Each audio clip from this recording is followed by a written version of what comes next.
Nửa đời sau nửa đời âu, gần manh mưa gió nửa đời người. Chợt nhận ra tuyết rơi bên khung cửa sổ, lệ ta rơi lòng ta đau, thương cô đơn quá dư ô sầu. Tìm men sai chỉ mong sẽ yên lòng hơn. Mình tôi lên bước là vào giấc mơ hão huyền, mà đâu biết em phũ phàng thiên sẽ đến trời ngàn tình yêu đừng vào tươi tổn thương bấy lâu. Nguyện thân trai một đời bóng có gao trời mờ xa gió mưa tràn màng. Thôi kiếp này cho một mình gió lệ tang chán rơi một lần.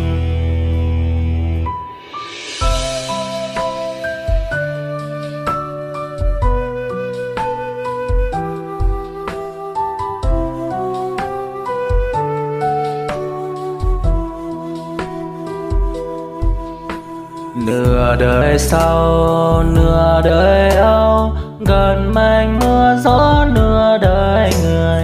Chợt nhận ra tuyết rơi bên khung cửa sổ,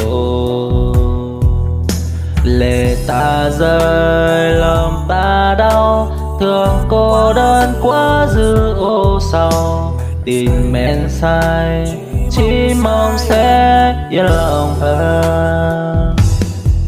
Mình tôi lên bước là vào giấc mơ hão huyền, mà đâu biết em phũ phàng thiên sân đất trời ngàn bình diệu đừng lòng thôn tổn thương bấy lâu.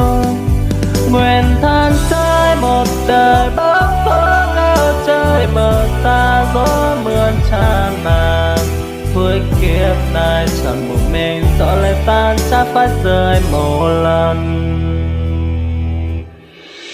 Mình tôi lên bước là vào giấc mơ hão huyền, mà đâu biết em phũ phàng thiết sẽ đến trời một mình rượu vào tổn thương bấy lâu.